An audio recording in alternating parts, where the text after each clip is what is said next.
Eleanor Ross had always thought grief would be loud. She thought it would roar through her life like a hurricane, ripping photographs from walls and memories from her chest in one brutal sweep. But when Frank died, it wasn't noise that filled the house. It was silence. A silence so thick it hung in the air like fog, clinging to the corners of every room, swallowing up the sound of her footsteps, the creak of the floorboards, even the gentle tick of the kitchen clock. It was the kind of silence that had weight, the kind you could feel pressing down on your shoulders. It didn't scream. It didn't cry.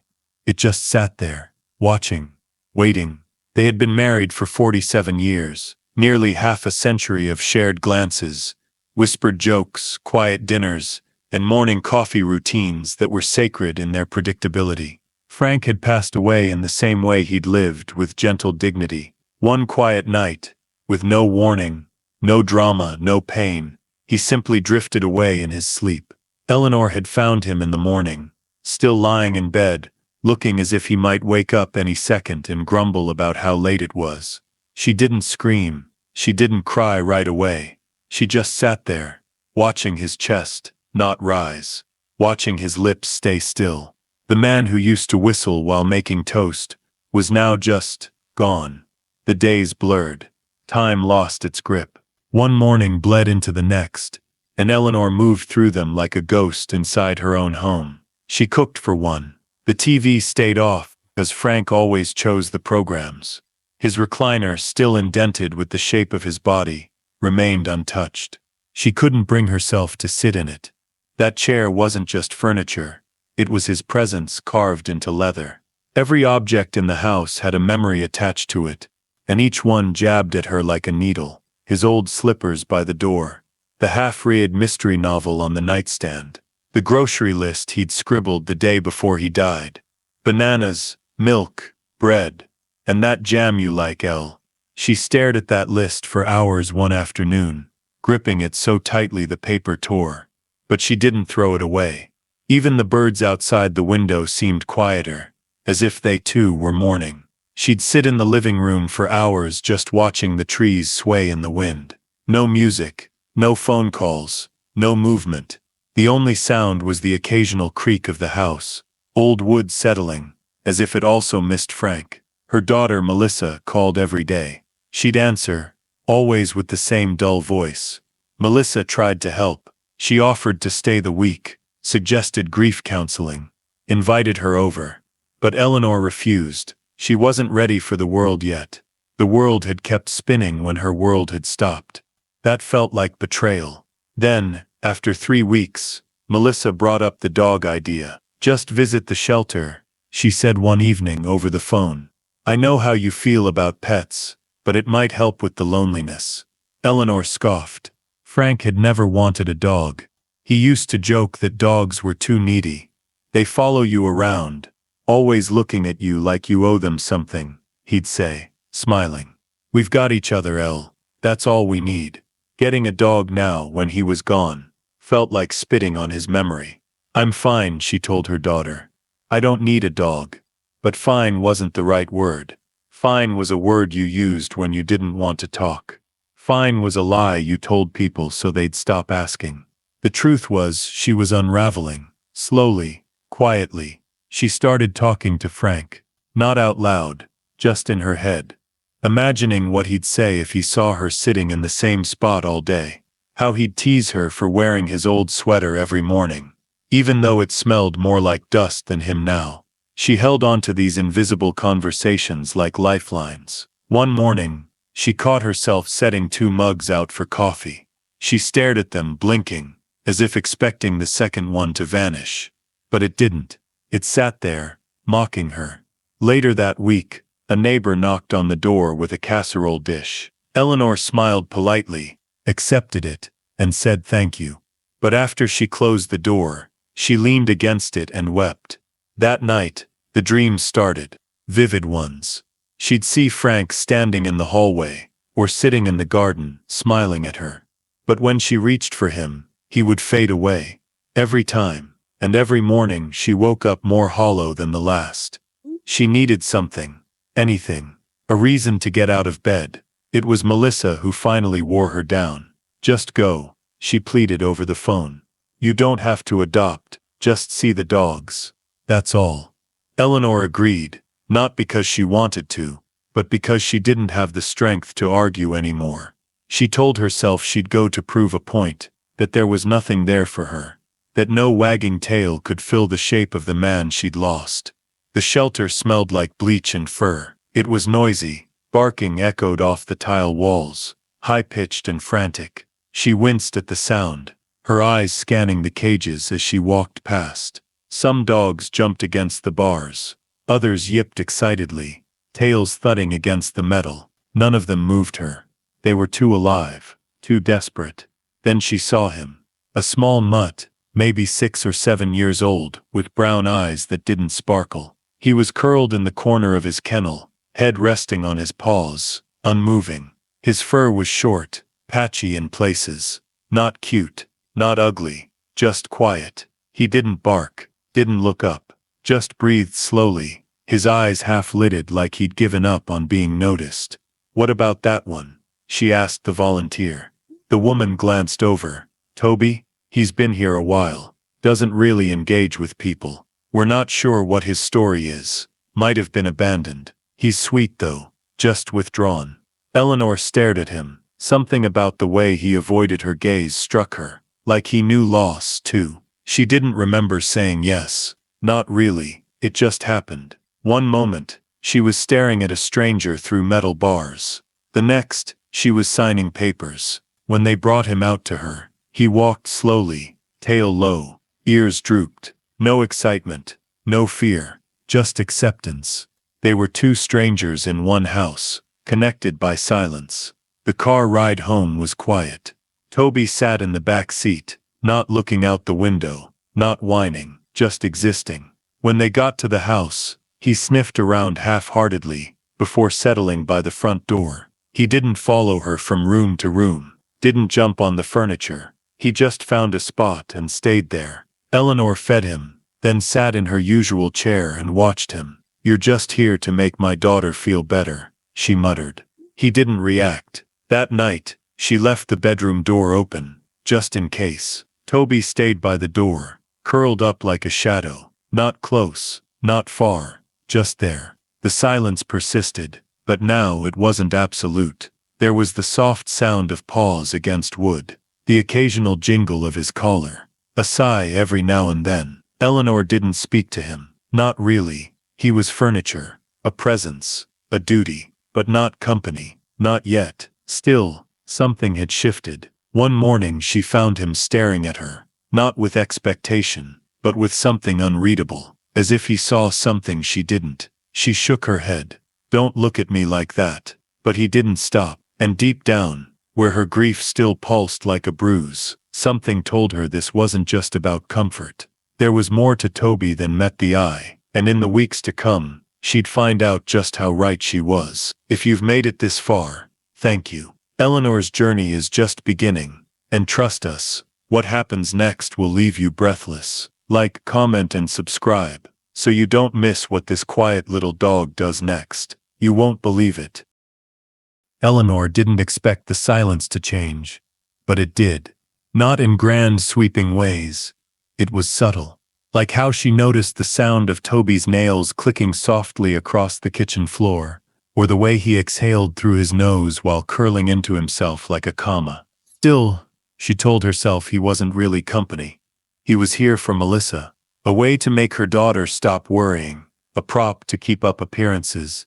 But each day Eleanor found herself observing him more closely, not fondly, just curiously. The way someone watches a clock in a waiting room, detached, but still aware of every tick. Toby didn't bark, not once. He didn't whine or beg. If Eleanor walked into another room, he didn't follow. He only ever moved when she did, silently trailing her from a distance, like a ghost with eyes. At night he never came into the bedroom. He stationed himself at the front door, as if guarding the threshold of her grief, unwilling to intrude but never quite leaving. Eleanor maintained the routine, meals in silence, walks through the garden with her hands in her pockets, and Toby just a few paces behind. It was awkward, like living with a distant relative you didn't know well. There were no shared glances, no playful nudges, no wagging tails when she came home from errands. He would look up at her but not through her, just at her. Like he was trying to figure her out, too. She resented that her daughter had insisted on this. Frank would have hated the idea. She could still hear his voice echoing in her mind. We're too old for all that. Dogs are for people with energy to chase things and patience to pick up poop. The fact that there was now a leash hanging by the coat rack felt like a betrayal. A small one, but a betrayal nonetheless. The worst part, Eleanor felt like she was cheating on her grief. Like having Toby there, even as quiet and detached as he was, diminished the sacred space she'd built for mourning Frank. The silence used to be a monument to their love. Now it was interrupted by a bowl of water she had to refill and muddy paw prints on the linoleum. I didn't want you, she said one morning, sitting at the kitchen table with her tea, watching Toby lie motionless near the back door. His head perked up slightly, as if the tone of her voice, not the words, meant something. She sighed. You're just here to make everyone else feel better. Not me. And yet, something had begun to shift. She didn't know when exactly. Maybe it was when she caught herself standing at the window for longer than usual, watching Toby poke gently at a butterfly in the garden. Or when she caught him staring at her while she rubbed her aching shoulders after a restless night. There was something in his eyes, not curiosity, not need, something quieter, something almost knowing. That afternoon, Melissa called, cheerful as ever. So, how's it going with Toby? Eleanor frowned at the name. He doesn't do much, just lays around. Hardly eats unless I'm in the room. Honestly, he's more like a rug with a heartbeat. Melissa laughed, but there was a tightness behind it. Mom, it's only been a couple weeks. You're both adjusting. You're grieving. He might be too. Grieving, Eleanor said, scoffing gently. He's a dog, Melissa. Dogs know more than we give them credit for. Her daughter replied softly. Just give it time. After they hung up, Eleanor sat in silence again. She looked down at the rug by the door where Toby had positioned himself once more. His eyes were open, watching her. Always watching, not in that eager puppy way. In that deep, unmoving, unsettling way that made her feel like she was being seen but not judged. Like he was waiting for something. For her. She stood up and walked to the living room, settling into her chair with a sigh. It creaked beneath her, the same way it always had when Frank would flop down beside her with a book or a crossword. The emptiness beside her pulsed like a bruise. She leaned her head back and closed her eyes. Toby patted in a moment later. He didn't jump up, didn't make a sound. He simply sat at the edge of the room just inside the doorframe, watching again. Eleanor cracked an eye open. Well, she muttered. Aren't you going to go back to your post? He didn't move. Something in her chest ached. She wasn't ready for this. For change. For connection. But she wasn't ready for more loneliness either. Grief had no instructions. No stages that moved neatly from denial to acceptance. It looped and twisted, dragged you backward when you thought you were moving on. She turned her head slightly. You can come closer, you know. Toby stayed where he was. She sighed. Fine. Be difficult. The next morning, the sun filtered through the kitchen blinds in narrow strips. Eleanor rubbed her eyes and shuffled toward the kettle. She noticed that Toby had left his bed by the door. Instead, he was sitting near the couch, facing the hallway. She blinked. That's new.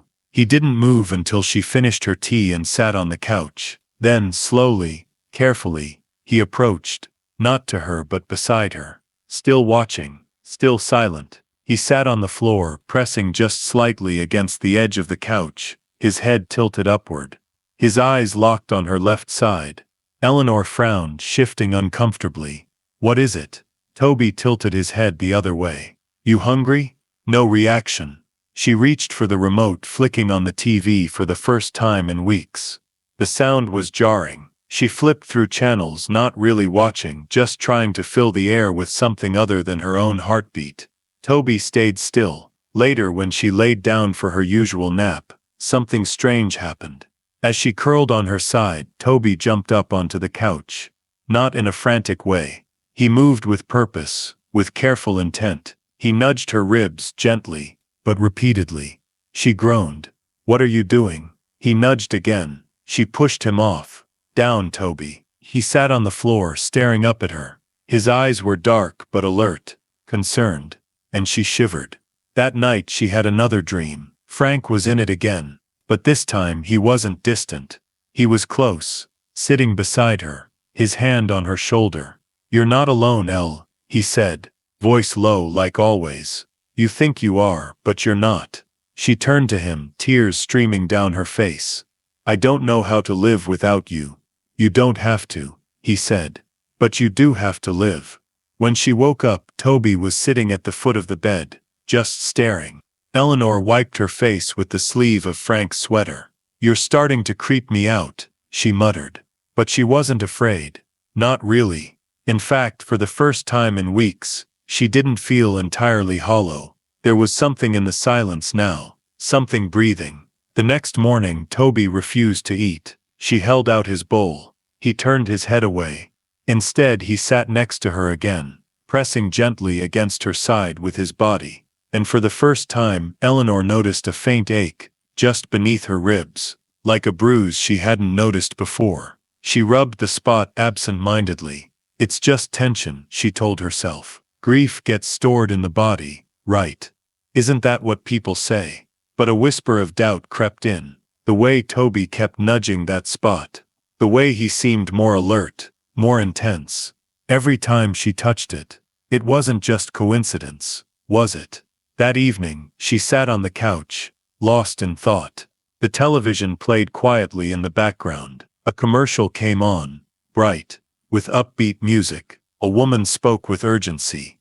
"Early detection can save your life. Know the signs of breast cancer."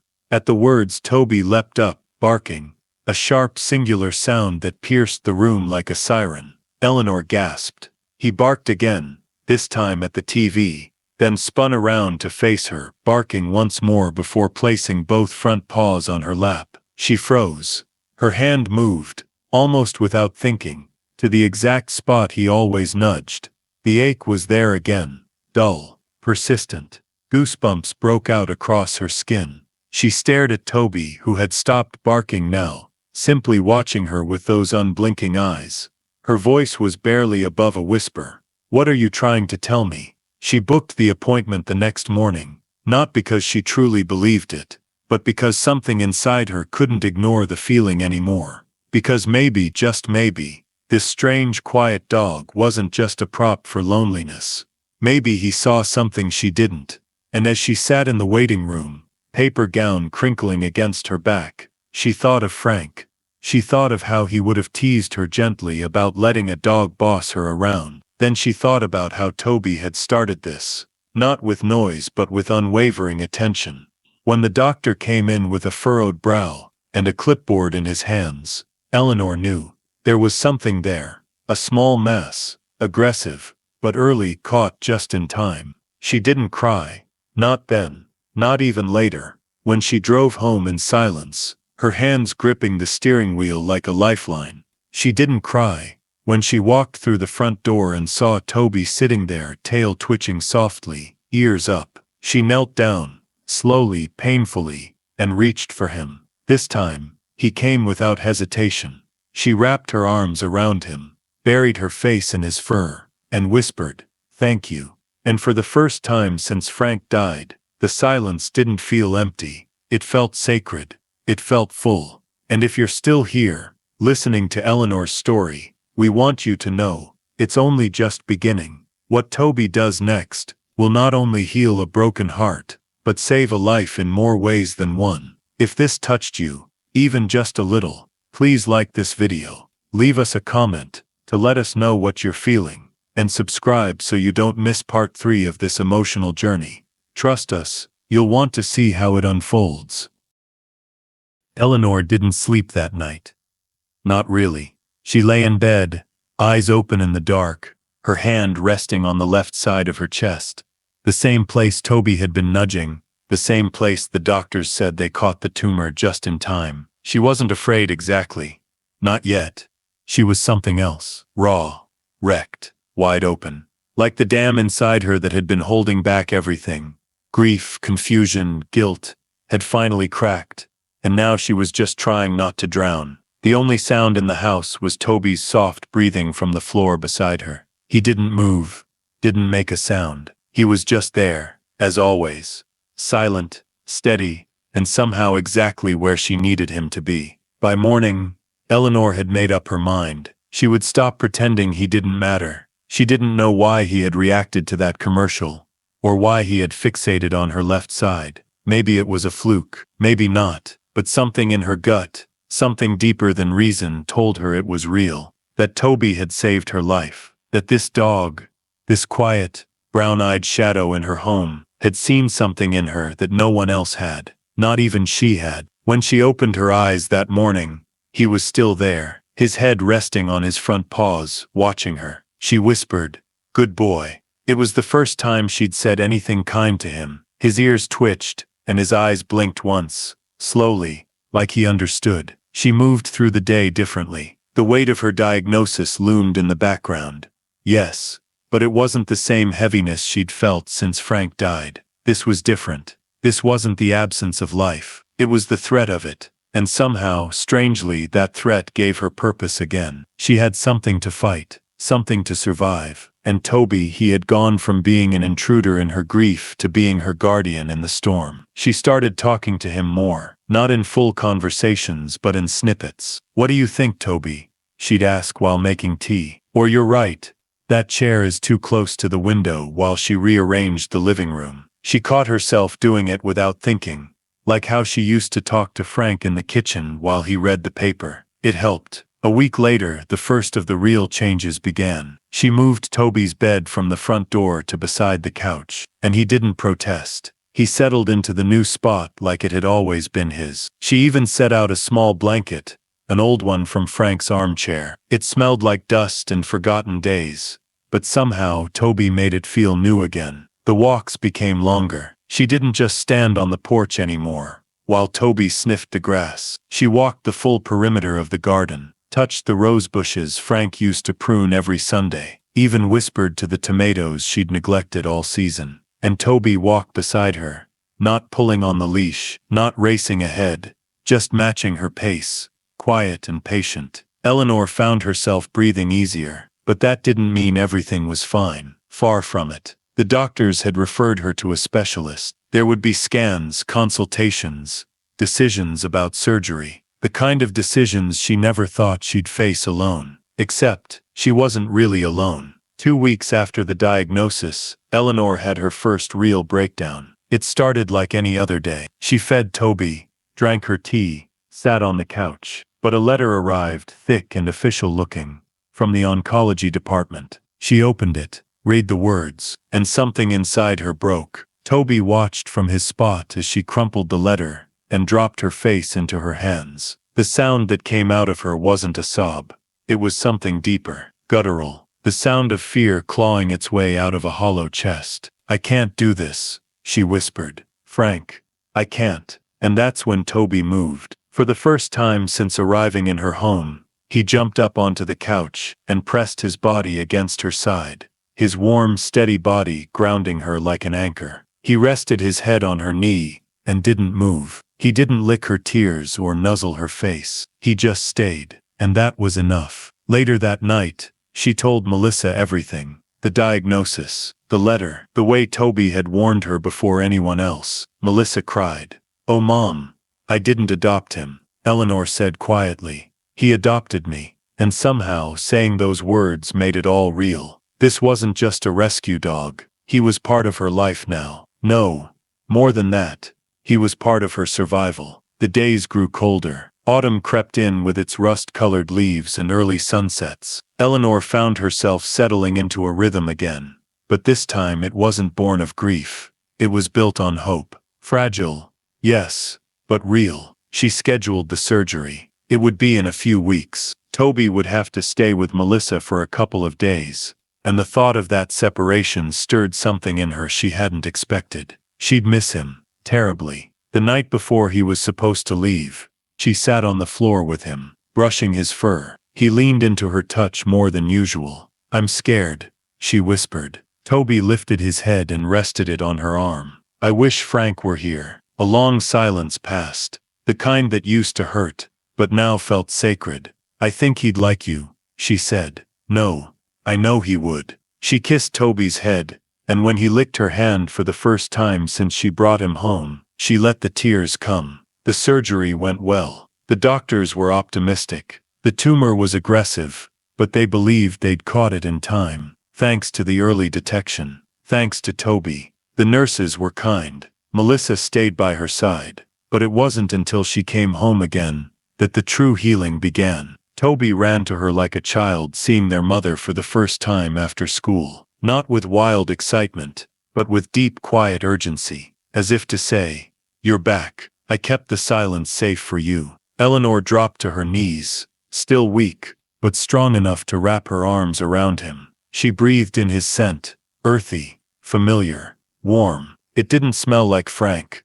Didn't smell like the past. It smelled like life. Recovery was slow, painful. Some days she couldn't even get out of bed. On those days, Toby never left her side. He rested his head on her hip, or curled up near her legs. He adjusted his rhythm to hers, and somehow, that made her feel less broken, less weak, more human, more alive. She started talking to him even more, telling him stories about Frank, about how they met in college, about the road trips they took, about the time they got caught in a rainstorm in Paris and danced in the street, soaked to the bone. She told Toby about the miscarriage, about the years she thought she'd never feel whole again, about how Frank held her through it all. Toby listened, and when she cried, he was there. When she laughed, he wagged his tail. When she fell asleep mid-sentence, he stayed. One afternoon, Eleanor walked into the living room and paused. Frank's favorite chair, the old recliner by the window, sat there untouched. As always, she hadn't been able to bring herself to move it. It felt like a monument, a sacred place that no one else should occupy. But something had changed in her. She took a deep breath. Then she walked over, folded the blanket neatly, and removed the small cushion that had flattened under Frank's weight over the years. She looked at Toby, who was sitting a few feet away watching her. "You've earned it," she said softly. She placed the blanket inside the chair and patted the seat. Toby hesitated, then jumped up. He settled into the chair, turning twice before curling into a ball, eyes closing peacefully. Eleanor didn't cry. She smiled. It felt right, and in that moment the silence that had once been unbearable didn't feel like an absence anymore. It felt like presence. It felt like Frank. It felt like love. Reshape. If this story has touched you, if you've ever known the power of a bond that defies explanation, please take a moment to like this video. Share it with someone who might need to be reminded that healing doesn't always come in the form we expect. And don't forget to subscribe, because Eleanor and Toby's journey is far from over. What happens next will surprise you, and remind you that love, real enduring love, can return when we least expect it, in ways we never imagined. Eleanor woke that morning to the sound of rain tapping gently against the window pane, the kind of soft drizzle that soaked the world slowly, like a lullaby from the sky. It had been weeks since her surgery, and though her body still ached and her strength hadn't quite returned, something inside her had shifted. There was a warmth now where cold used to live, a cautious peace where fear had once nested. And as she rolled over slowly, careful of her healing scar, her eyes met Toby's. He was already awake, perched quietly beside the bed, ears forward, gaze fixed on her with that same soft, haunting intensity he always carried. As if even in sleep, he never truly left his post. She reached out and stroked his head. "Morning, soldier," she whispered. "Still guarding the gates, huh?" His tail thumped once against the floor, just once, just enough to say, "Yes, always." Eleanor still moved slowly. She had to, but the movements no longer felt hopeless.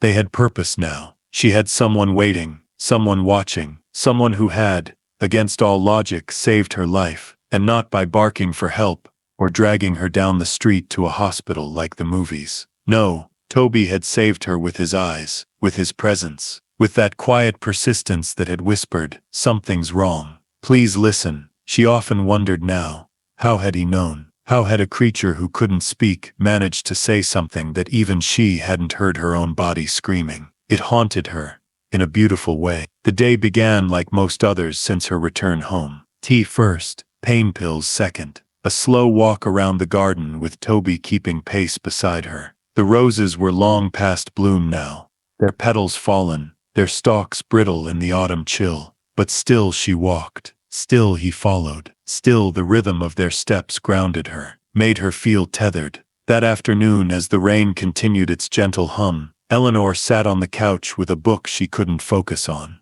Toby lay on the floor beside her, not sleeping, not restless, just present, always present. She reached down absent-mindedly, letting her fingers graze the top of his head. He leaned into her touch. She smiled, eyes still on the pages she hadn't turned in 10 minutes. "You know," she murmured, "you're starting to make this place feel like home again." And that's when it happened. Toby lifted his head and stared at her.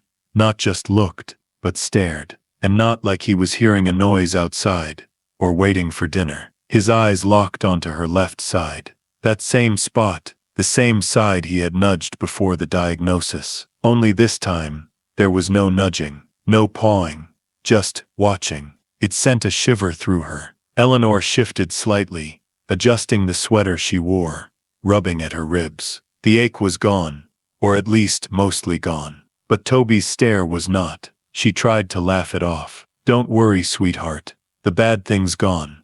Remember? They took it out." But Toby didn't blink, didn't look away, and suddenly the silence between them felt charged. She cleared her throat. "It's just your old instincts, isn't it? Muscle memory or whatever they call it." Toby slowly stood up, climbed onto the couch, and just like he had that day before everything changed, he pressed his nose against her ribs, firmly, repeatedly, then let out a soft, low whine. Eleanor froze. "No," she said out loud. "Don't do that. Don't make me think." But Toby whined again, placed a paw gently on her lap, looked up at her with those dark, mournful eyes that always seemed to know too much. Her heartbeat stuttered. She set the book aside and leaned forward, one hand over her chest. "No," she whispered again. "I can't go through this again. I just got through it." She called Melissa, told her everything. Her daughter's voice was tight with concern. "Mom, maybe it's nothing.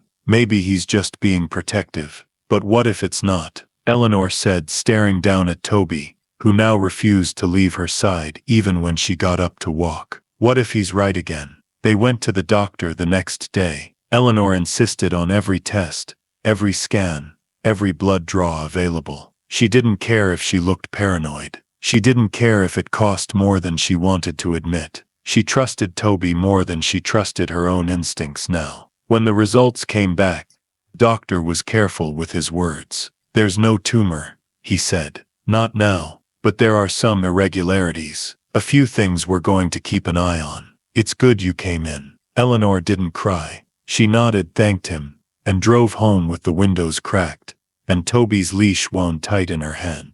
"You're not letting anything slip past us, are you?" she said as they pulled into the driveway. Toby looked up at her, tail flicking once, then settled back into his seat. That night, she lit a candle, not for grief, but for gratitude. She placed it on the windowsill, next to a photograph of Frank, his favorite one. The one where he's laughing so hard.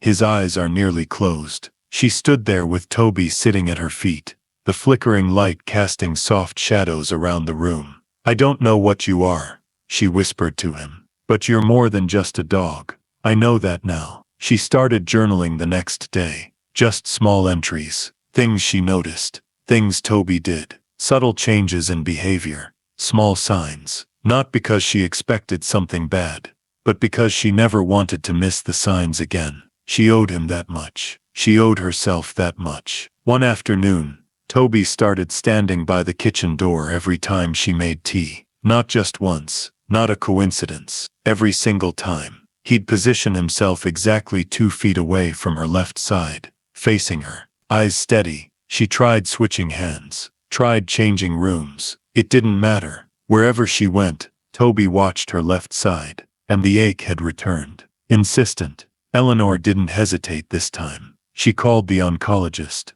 A week later, they confirmed it. Scar tissue had begun to calcify. It wasn't dangerous. Not yet. But it could have been. Could have spread silently. Could have hidden behind routine scans if she hadn't pushed for extra imaging. You're lucky, the doctor said. We'll keep an eye on it. But Eleanor didn't believe in luck anymore. She believed in Toby. She walked out of that clinic with a renewed sense of purpose. Not just to live, but to listen, to observe, to trust the quiet language Toby spoke. Because now she knew it wasn't barking, or tail wags, or tricks that made a dog special. It was presence. It was attention. It was love so deep, it didn't need words. From that day forward, Toby was never more than an arm's reach away. When she gardened, he sat in the dirt, eyes on her. When she read, he curled beneath her chair, breathing in time with her. When she cried, which still happened, sometimes, he didn't try to fix it. He just stayed. She told Melissa the full story one evening over tea. I used to think your father sent him to me, Eleanor said. Now I think, maybe Toby was always meant for me, and he just waited until I needed him most. Melissa wiped her eyes. Maybe both are true. Eleanor nodded. That night, as she tucked herself into bed, she looked at the chair beside the window. Frank's chair, now Toby's. He lay curled there, head resting on his paws, tail flicking softly in his sleep. I don't think I could have made it without you, she said. Toby stirred, lifted his head. And then the smallest thing happened. He crossed the room, jumped onto the foot of the bed, and stayed. It was the first time. She didn't stop him, didn't scold, didn't cry. She just lay there, one hand resting lightly on his back, listening to his breathing. Steady, strong, real. The silence in the house was still there, but it was different now. It wasn't heavy. It was sacred. It was shared.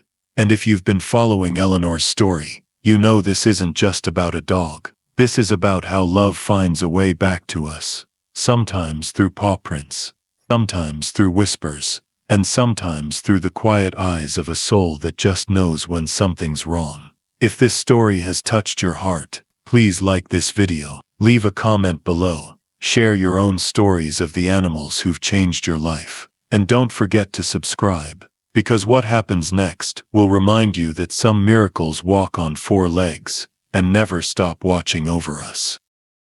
The mornings came darker now. Autumn had given way to early winter, and the sun took its time rising, as if it too needed more rest these days. Eleanor moved slowly, always careful not to push her body too far too soon, but healing had become her quiet rebellion. Every cup of tea brewed, every button fastened, every step down the stairs was a declaration. I'm still here, and every step, Toby was beside her, shadow to her light, guardian to her wounded heart. She had grown used to the silence by now, not because it no longer hurt, but because it no longer crushed her. It had changed shape, softened around the edges. Grief had stopped screaming. Now it whispered. She carried it like a familiar scarf, draped across her shoulders. Frank was still gone, but somehow, not completely. His memory was woven into every inch of the house. In the chair Toby now claimed each night, in the humming of the old refrigerator, in the photos on the mantel that she'd finally dusted off after months of letting them fade under a film of sadness. But something new had begun to rise between the healing and the silence. Attention, a frequency only Toby seemed tuned into. At first, Eleanor thought she was imagining it, that maybe she'd become too attuned to his patterns, his subtle glances, his body language, that she was reading too deeply into every sigh or stare. But no, Toby was changing. He no longer slept soundly through the night. She would wake to find him pacing at the edge of the bed, ears alert, tail still. His eyes would always drift toward her, specifically again and again to her left side. The same place he had nudged before the diagnosis, the same place he had watched like a sentry for weeks, like his gaze alone could hold the danger back. At first she told herself it was habit, residual instinct from the trauma they'd both endured. But when he began waking her in the night, gently, insistently, she could no longer deny something had shifted. The first time it happened, it was just after 2 a.m. Eleanor felt the soft pressure of a nose against her ribs, followed by a quiet whimper. Toby stood beside the bed, unmoving, eyes fixed on her. "Sweetheart," she said sleepily.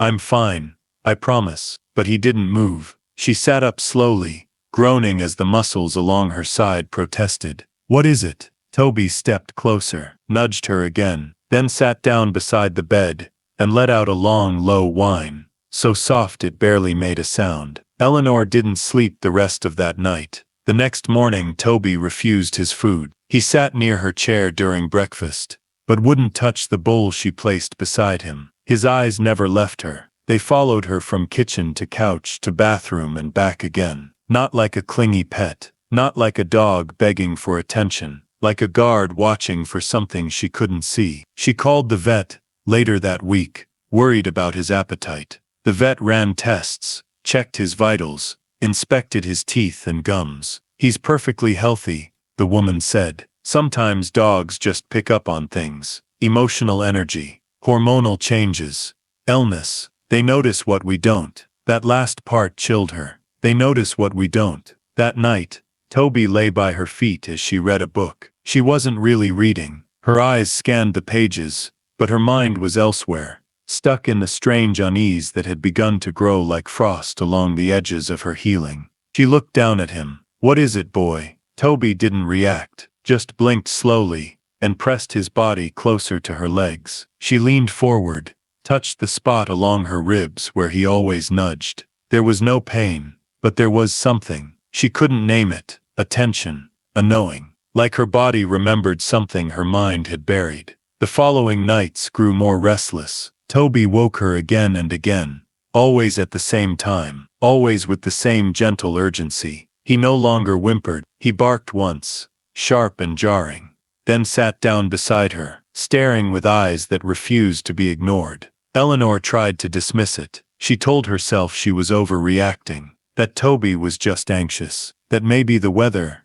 the shifting daylight, the smells of winter settling into the bones of the house were making him nervous. But deep down, she knew better, because every time he looked at her, at that one spot, her heart beat just a little faster, not from fear, but from recognition, the same kind of feeling she'd had the first time he nudged her. That invisible alarm bell, that whisper from the universe through a dog's gaze. And then came the night that changed everything. Eleanor had fallen asleep on the couch. The TV hummed low in the background, flickering images she wasn't watching. Toby lay beside her, head resting against her calf. It was peaceful, the kind of evening she used to dread, but had started to find comfort in again. A commercial cut through the air. A woman's voice, calm and clear. "Early detection is critical. Pay attention to changes in your body. Know the warning signs of breast cancer." Toby bolted upright. He jumped onto the couch, barked once at the screen,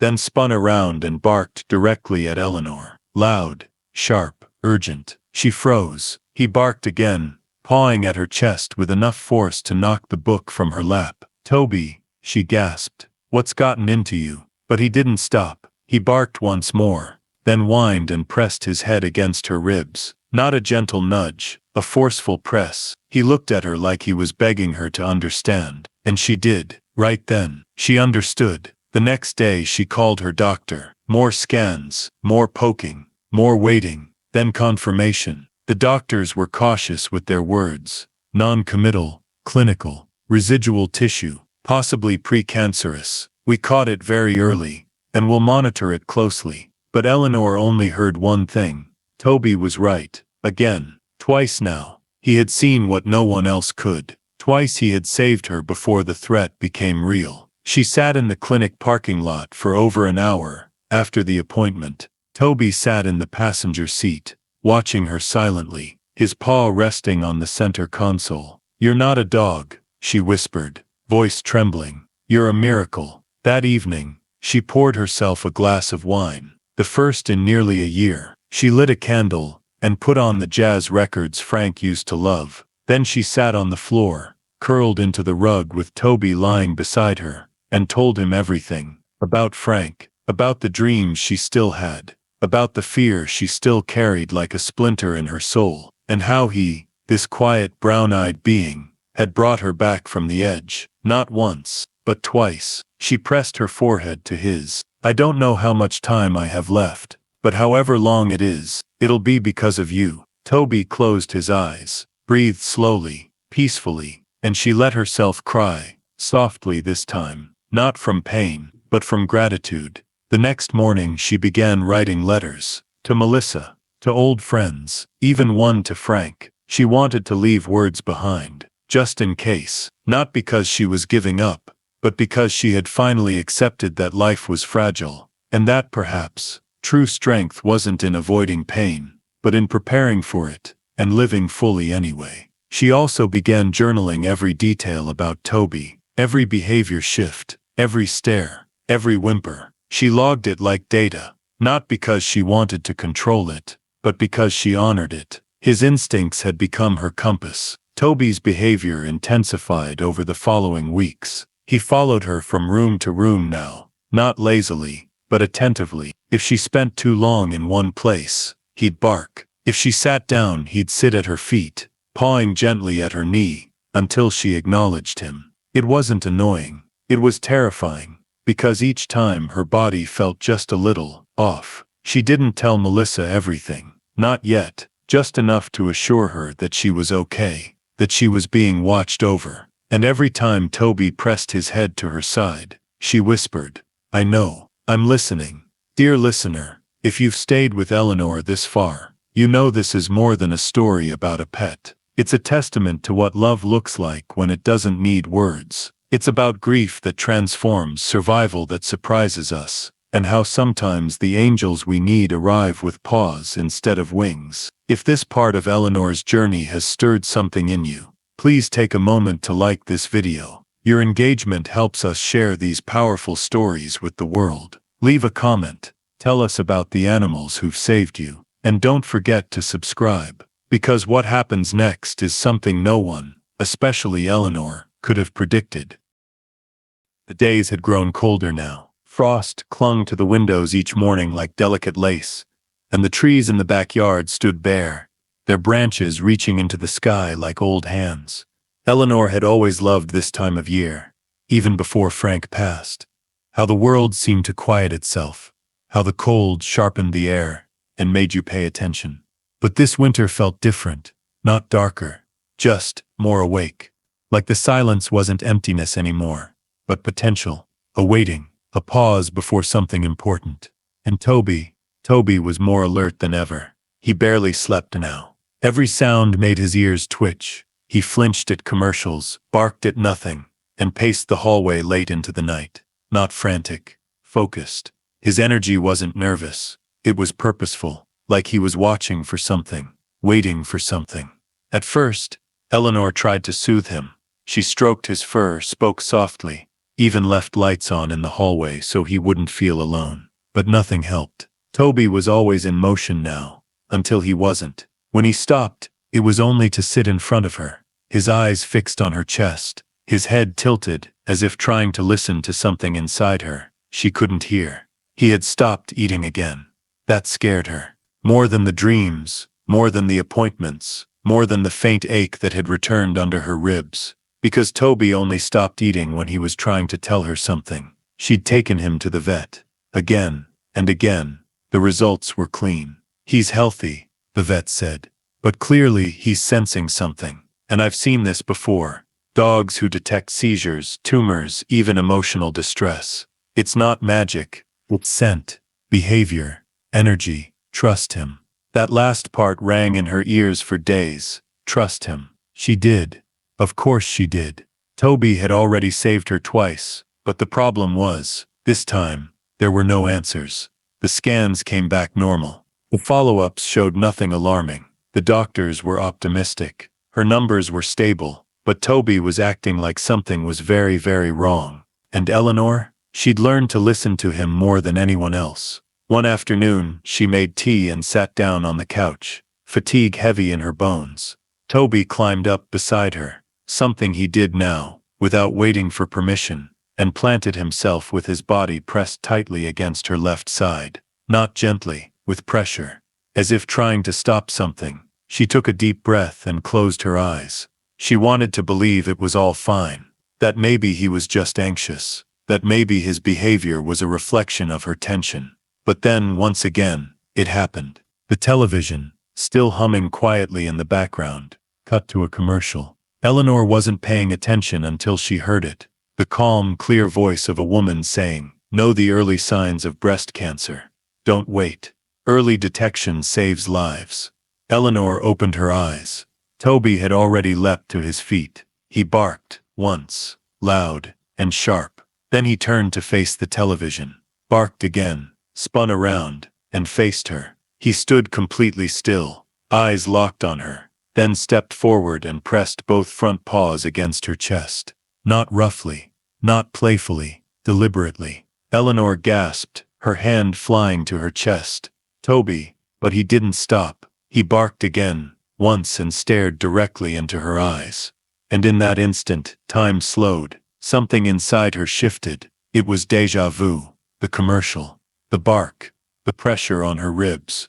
It was exactly what happened the first time. And just like before, her body responded before her mind caught up. A chill ran down her spine. She touched her side again. This time, the ache was there. Real. Not sharp. Not unbearable. But undeniable. The doctors had missed something. Or maybe it had returned.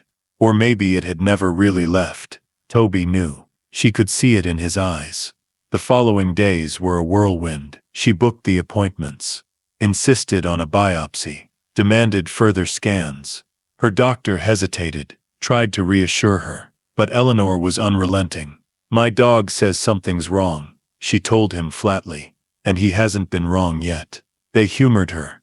They scheduled the tests, and 3 days later they called. The nurse on the other end of the phone had a softness to her voice, the kind reserved for difficult news. "Eleanor," she said, "we found a recurrence. It's small, very small, but aggressive. You caught it early again, this time, just in time." Eleanor didn't respond at first. She looked across the living room to where Toby sat, perched on the edge of Frank's old recliner, eyes on her. "You're not surprised," she whispered into the phone. "No," the nurse said gently, "but I am relieved." She hung up, walked across the room, knelt beside Toby, and wrapped her arms around his neck. She didn't cry. Not this time. She simply whispered, "Thank you," again. The treatment began immediately. This time, it wasn't surgery. They opted for a new targeted therapy, a combination of oral medication and low-dose radiation. The prognosis was better than before. The doctors were hopeful, cautiously so. And through it all, Toby never left her side. He lay beside the bed during the worst nights. He rested his head on her lap when she couldn't keep food down. He licked her hand when the shaking started. He watched her with those same steady eyes that had seen everything from the very beginning. Melissa visited often now. She saw the change in her mother, the quiet strength, the resilience, the deep bond between her and Toby. "I don't think I understand it," she said one evening, brushing crumbs off the kitchen counter. "But I believe in it, whatever it is." Eleanor smiled. "You don't need to understand it. You just need to honor it." That night, after Melissa left, Eleanor sat in the garden. The wind was bitter, the sky a soft steel gray, but she didn't mind. Toby lay at her feet, curled like a comma against the chill. She looked up at the sky. "Frank," she whispered, "you really knew what you were doing, didn't you?" And then she smiled, because in her heart, she knew it wasn't just chance. It couldn't be. This dog, this miracle wrapped in fur, was her second chance. Her warning bell, her protector, her proof that love didn't end with death. It simply changed shape. Toby stirred at her feet, then pressed his head against her knee. "I'm listening," she said quietly, "and I won't stop." Dear listener, if you've followed Eleanor's journey this far, you know that miracles don't always arrive with fanfare. Sometimes, they sit quietly by our side, watching us, loving us, knowing us better than we know ourselves. Sometimes they bark at the TV, sometimes they refuse to eat, and sometimes they save our lives, not once, but over and over again. If this story has touched your heart, please like this video. It helps us reach more people who need a reminder that healing can come in the most unexpected ways. Leave a comment below. Share your own stories of pets who've changed your life. And don't forget to subscribe, because Eleanor and Toby's journey isn't over. And what comes next will show you just how deep a dog's love can go. The hospital hallway was too bright, too sterile, and far too quiet for the way Eleanor's heart pounded in her chest. She sat on the edge of the waiting room chair, her hands folded tightly in her lap. The only sound in the room, the steady ticking of the wall clock behind her. It echoed. Every second was an accusation, a memory, a countdown. She had been here before, months ago, when the fear first arrived, and the tests confirmed it. But this time the air felt different, denser, heavier. Not because the news was worse, but because she had more to lose. Because she knew now what she hadn't known before, that healing wasn't just physical, it was emotional, spiritual, it was fragile, and it was hard-earned. Toby wasn't with her. Hospital rules. No dogs allowed beyond the front doors unless they wore a vest. And Toby didn't need a vest to prove his purpose. He had already proven it, time and again, with no words, no training, just an unshakable connection that Eleanor couldn't explain to anyone, not even herself. So she sat alone, not lonely, just separate, disconnected from the one presence who had grounded her through every single tremor in her world. The door finally opened. A man in a white coat stepped in, smiling softly, his eyes kind but tired. Dr. Harris. He looked like he'd aged 5 years since their last meeting. Maybe she had too. Eleanor, he said, settling into the chair across from her. Thanks for coming in so quickly. She nodded once.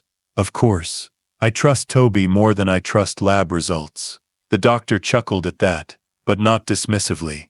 He's quite the remarkable dog. He's more than that, she said.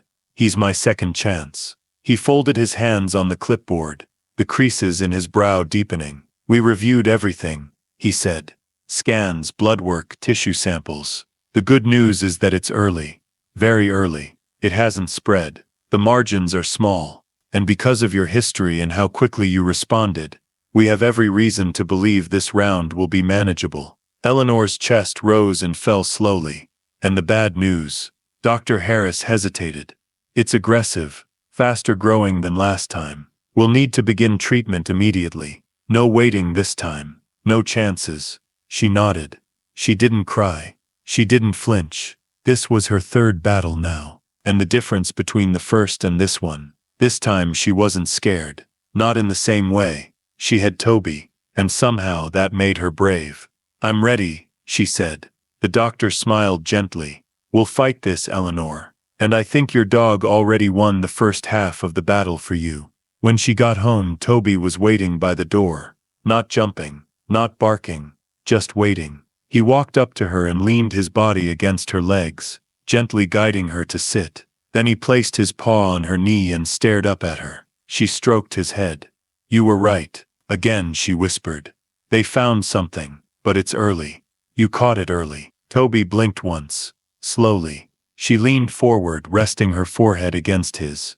Do you know what that means? She asked softly. You saved me. Again. That night Eleanor sat at the kitchen table, wrapped in Frank's old cardigan, a fresh cup of tea growing cold beside her. The paperwork for the new treatment lay untouched. Appointments, options, side effects, all of it blurred into meaningless lines of text. But Toby didn't need to read them. He had already made the decision. They would fight. Together. Treatment began the following week. This time Eleanor didn't dread it. It hurt. Of course it did. The nausea, the fatigue, the bone-deep ache that pulsed through her with every session. But the fear, that was gone. Or maybe it wasn't fear at all. Maybe it was something more insidious, hopelessness. That black, choking fog that had followed her after Frank's death. That sense that nothing would ever matter again. That her life had already ended, and the world was simply letting her float through it like a leaf in a current. But Toby had cut through all of that. With silence. With eyes. With unwavering presence. He lay at the bathroom door when she was sick at night. He licked the sweat from her hand when she trembled after radiation. He nudged her foot when she sat too long in the same chair, reminding her to move, to live, to try again. One evening, When her body felt too tired to carry, she sat curled on the couch, and Toby jumped up beside her, something he rarely did unless invited. She didn't say a word, she just wrapped her arms around him and wept. "Why do you care so much?" she whispered into his fur. "Why did you choose me?" And for once, she let herself believe it was Frank. That maybe, just maybe, he'd sent this dog not just to ease her grief, but to interrupt it. To stand in front of death and say, "Not yet." Melissa started visiting every Saturday. She brought groceries, sat by the fire, read from the newspaper aloud, and always brought something for Toby. A new toy, a treat, a jacket for the cold mornings. "I swear he's getting more mail than you now," she joked one day, handing Eleanor a package from a local dog boutique. "He deserves it," Eleanor said. "He's earned it 100 times over." It wasn't just Melissa who noticed. Neighbors dropped by more often now, some curious, some concerned. A few had even seen Eleanor walking with Toby again, slower now, but steady. Word had spread about the dog who sensed cancer, about the woman who listened. One afternoon a reporter showed up at her door. "We'd love to do a feature," she said, eyes bright. "A piece on you and Toby, about how he saved your life." Eleanor hesitated. She didn't like attention. She preferred quiet, stillness, the sacred space she and Toby had created. But something about the way the reporter looked at him, like he was a story waiting to be told, made her reconsider. "I'll think about it," she said. Later that night she looked at Toby and whispered, "They want to tell our story. I don't know if I'm ready." Toby lifted his head from his paws and stared, steady, unwavering. "I guess we already are," she murmured. The weeks passed. The treatment progressed. Her body weakened, then steadied. Her hair thinned, her skin paled. But her spirit, it sharpened, grew tougher. Not because of medicine, but because of love. The purest kind.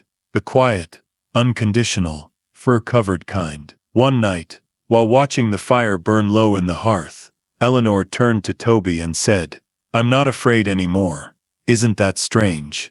He nudged her arm gently. "I used to be so scared of what would happen after Frank. I thought I'd disappear, just fade out. But now," she trailed off, her eyes stinging with tears she didn't wipe away. "Now I want more time, not because I'm afraid of dying, but because living finally feels good again." Toby laid his head in her lap, and in the silence that followed, Eleanor made a promise, not to herself, but to him. "If I get through this," she whispered, "we'll do something new, something wild. A road trip maybe, somewhere quiet, somewhere beautiful." His tail tapped the floor once. A week later, the doctors confirmed the treatment was working. The mass had shrunk significantly. The blood work looked better. They were optimistic, cautiously, always, but genuinely so. When Eleanor told Melissa, they both cried.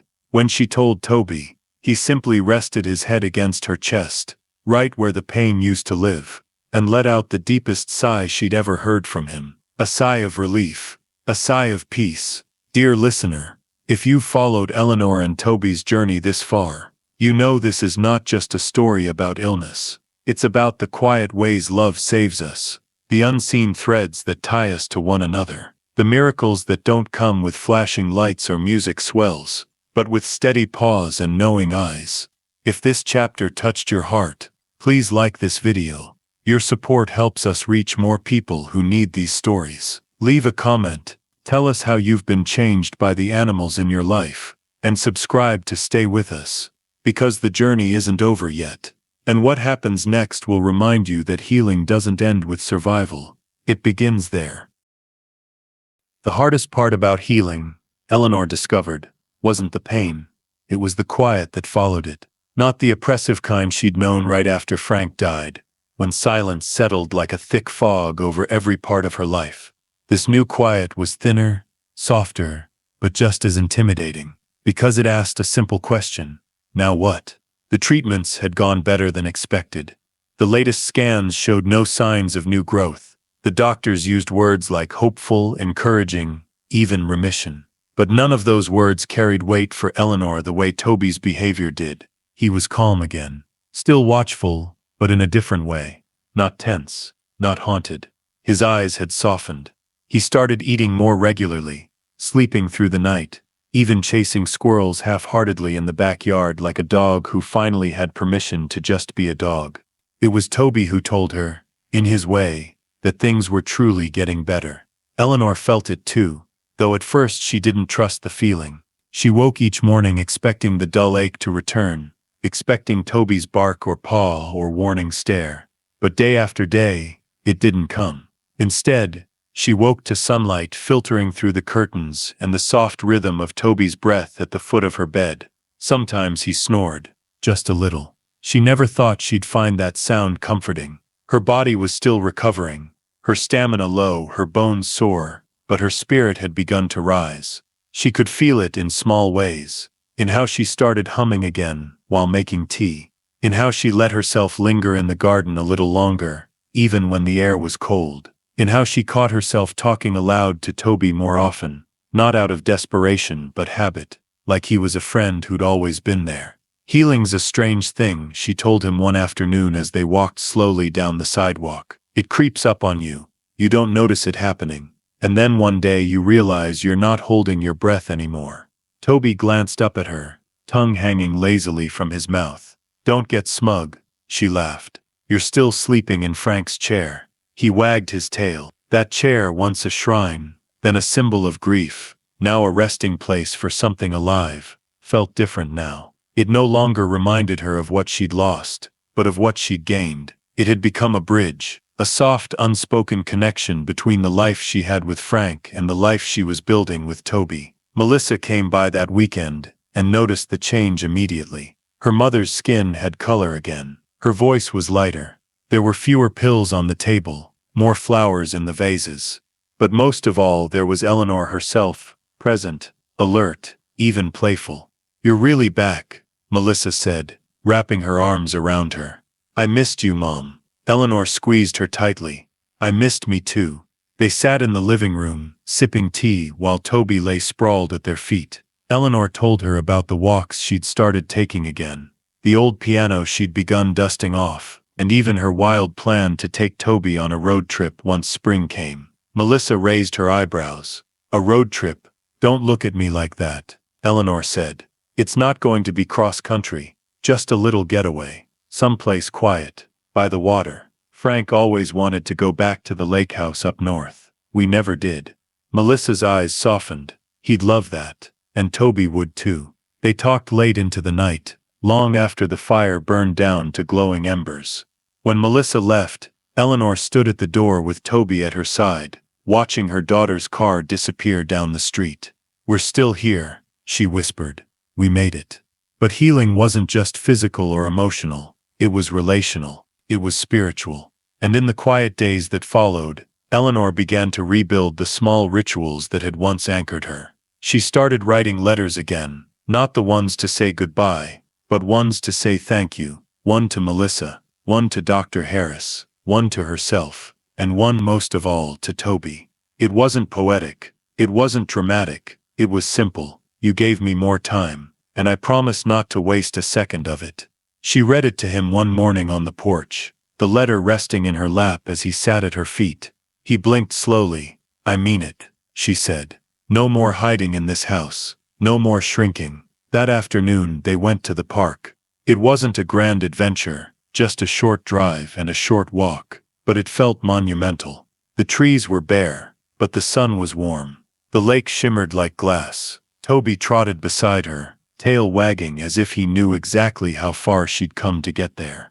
They passed other people, children with kites, couples with picnic blankets, joggers with earbuds, and for the first time in a long time, Eleanor didn't feel invisible. A woman stopped to admire Toby, bending down to scratch his ears.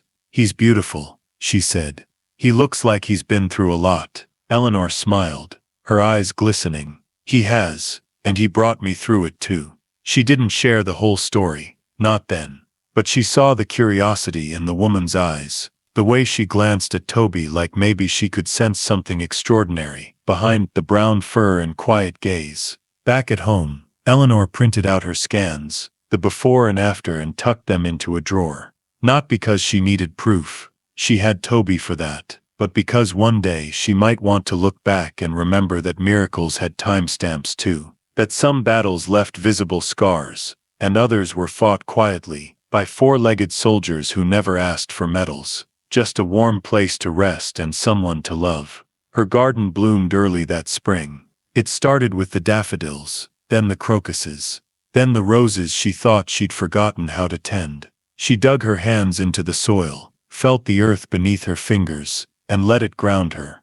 Toby sat in the dirt nearby, content to watch her, occasionally sniffing a flower like he was pretending to help. "You're not fooling anyone," she told him, wiping sweat from her brow. But she was smiling. One evening, just as the sun dipped below the horizon, Eleanor sat on the porch steps with Toby lying beside her, his head in her lap. The sky was painted in hues of gold and lavender, the kind of sunset that made you pause, if only for a breath. She stroked his ears.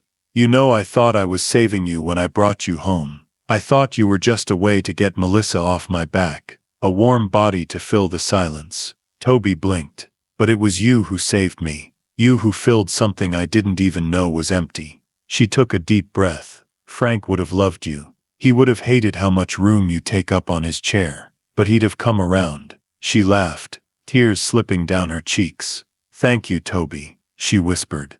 "For staying, for knowing, for loving me when I forgot how to love myself." He licked her hand, just once. The wind stirred gently through the trees, and in that moment, Eleanor felt peace. Not the fragile kind that crumbles under the weight of memory, but the kind that rebuilds brick by brick, on the foundation of hope. Dear listener, if this story has reached something in your heart, please don't keep it to yourself. Like this video, to help more people discover stories that matter. Leave a comment below. We'd love to hear about the animals who've stood by your side through the storms. And subscribe, because the journey continues. And what comes next will show you how a quiet miracle can transform not just one life, but many. It had been nearly a year since Eleanor first brought Toby home, a decision she'd made reluctantly, under the gentle but persistent pressure of her daughter. Back then, she couldn't have imagined what that single quiet act would mean. She certainly didn't think love could begin with silence. With a dog who didn't wag his tail, who didn't lick her hand, who didn't bark for attention, or beg for food. He had just existed beside her, like a shadow waiting for the light to return. And now that same dog was the heartbeat of her house. Every room felt warmer when Toby was in it. The kind of warmth that didn't come from a fireplace or a heater, but from presence, from trust, from a love that had never once asked her to move on from her grief, but instead had gently, patiently walked with her through it. It had been a year of transformations, not just for her health, though that miracle alone would have been enough, but deeper, richer changes. Eleanor had come to know a different kind of love, not the kind she had with Frank, steady and familiar, built on decades of laughter and hard-earned forgiveness. That love had been a beautiful, once-in-a-lifetime kind of gift. But Toby's love, it was different. It asked nothing of her. It didn't depend on shared memories or past vows. It was in every glance, every silent moment, every time he pressed his body against hers when the pain returned, or lay beside her in the dark when the dreams became too much. She never thought she could open her heart like that again, but she had, and somehow it didn't feel like betrayal. It felt like healing. It felt like Frank had left her just enough space to hold someone else, someone unexpected, someone who had walked into her grief with muddy paws and patient eyes, and refused to let her disappear inside it.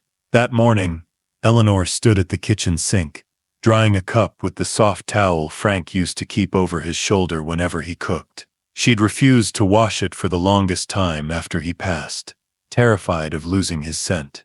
But now, it had been cleaned, folded, used, and refolded. It no longer smelled like memory. It smelled like lemon dish soap, and that was okay. Toby sat beside her watching the breeze stir the curtain. "We made it," she whispered to him. "Almost a year, and look at us now." She poured herself a second cup of tea, not because she needed it, but because it felt nice to have something warm in her hands. Outside, the garden had begun to bloom again. early daffodils swaying in the wind, their yellow petals bobbing like small lanterns of hope. Melissa was coming over later to help clear out the garage. They'd planned it for months now, always finding reasons to delay. But Eleanor was finally ready to part with some of Frank's old things. Not to forget, never to forget, but to make room. I want to give the past a little more space to breathe, she'd told Melissa. That morning, as she and Toby sat together in the living room, Eleanor reached for the photo album. She hadn't opened it in almost 2 years.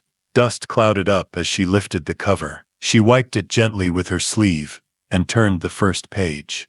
And there he was, Frank, holding a fishing pole with one hand and waving with the other, standing at the edge of Lake Ashby. The trip they took the summer after Melissa's graduation, the last big vacation before everything changed. Before the slow decline in his health, before the quiet nights grew quieter still. Toby nudged her arm as she stared at the photo, grounding her in the now. I know, she said. I miss him too. She turned another page. There was their wedding photo, her dress simple and wrinkled from the drive to City Hall. Frank in a suit that didn't quite fit. They looked young, braver than they felt. She traced their faces with her fingertips, then looked down at Toby.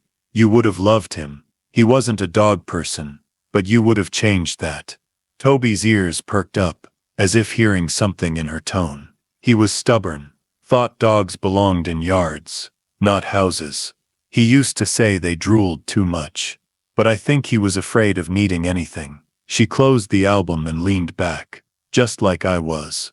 That afternoon, Melissa arrived in a flurry of bags and a determined energy that Eleanor both admired and found mildly exhausting.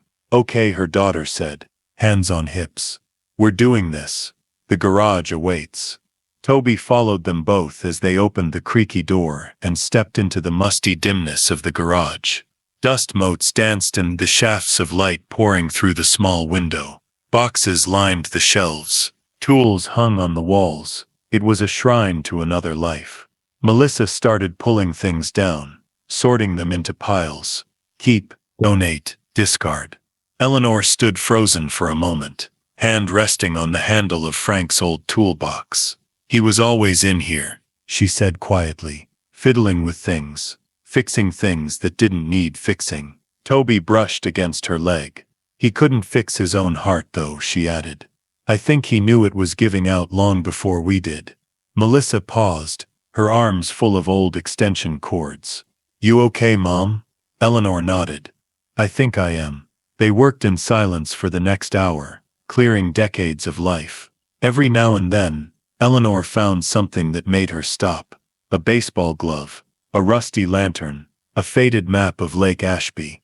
And each time, Toby would sense it and sit beside her, patiently waiting until she was ready to move on. By the time the sun dipped low in the sky, the garage looked different, cleaner, lighter, not empty, but spacious, like it was ready to hold something new.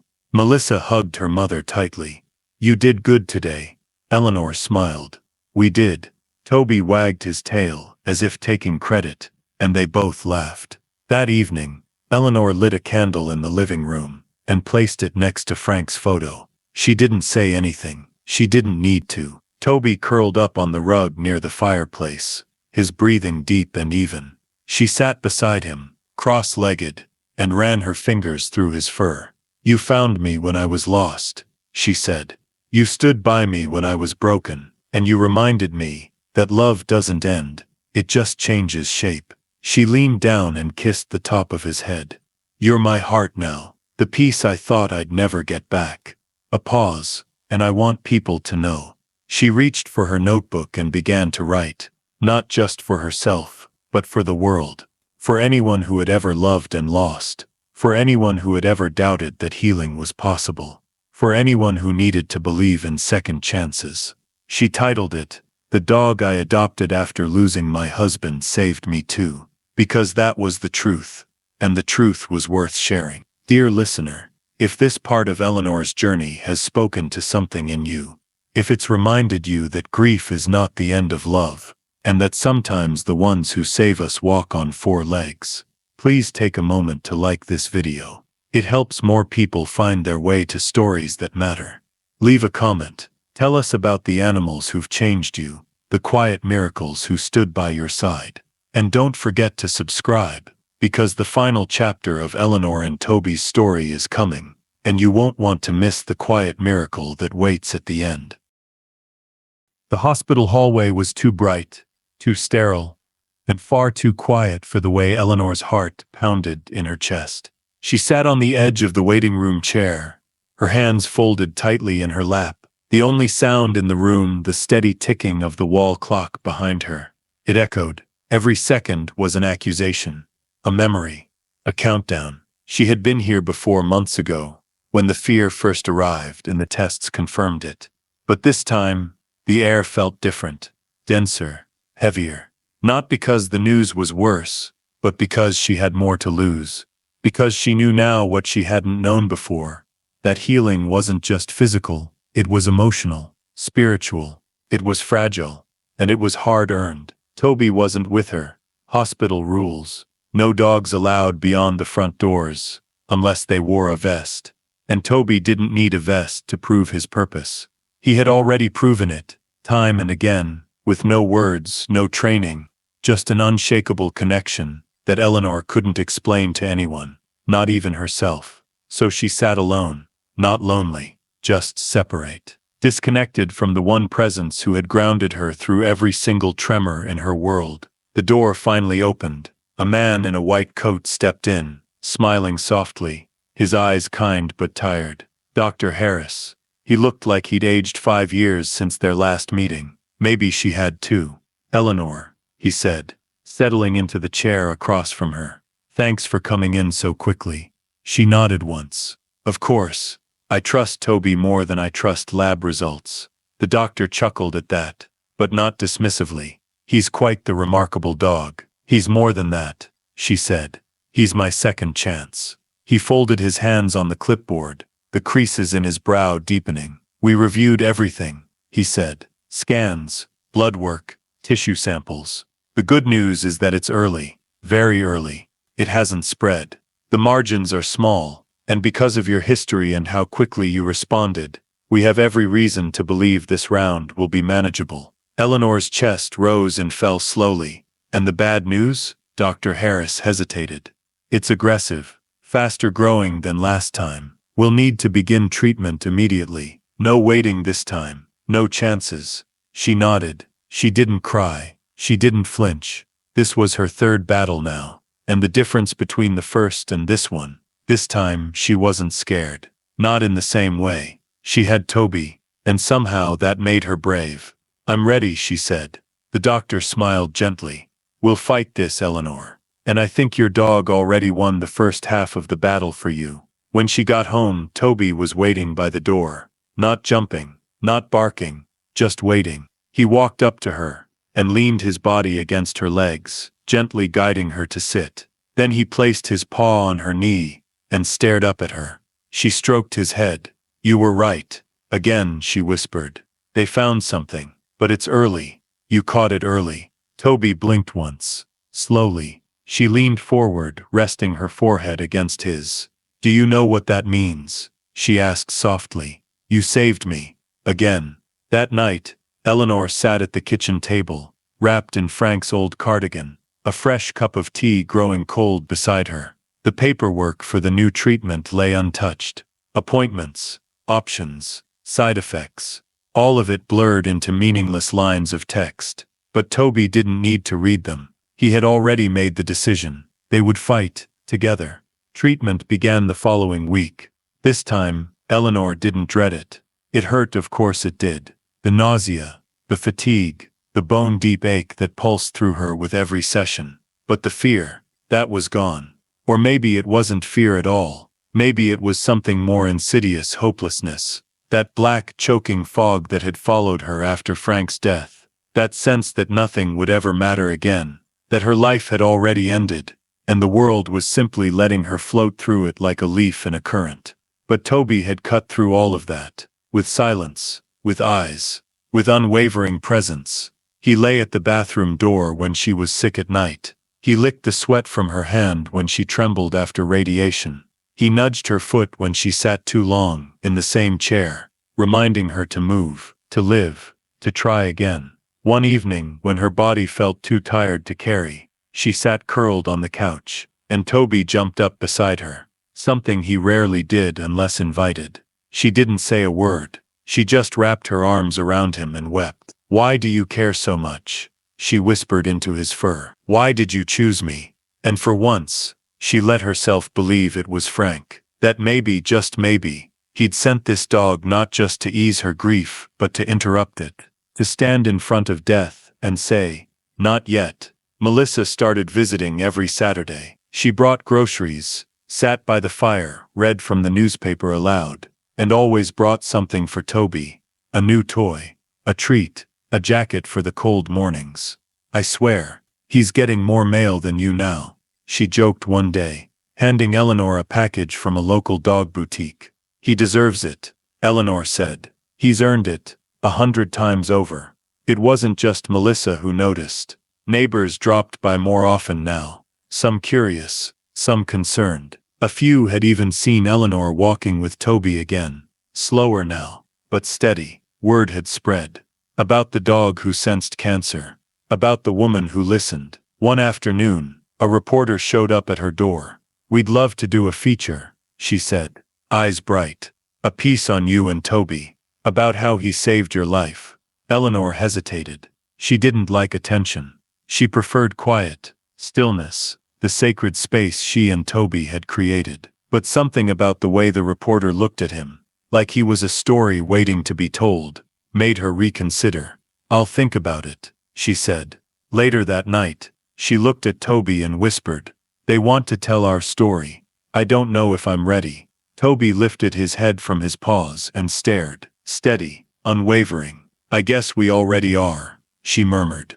The weeks passed. The treatment progressed. Her body weakened, then steadied. Her hair thinned, her skin paled. But her spirit, it sharpened, grew tougher. Not because of medicine, but because of love.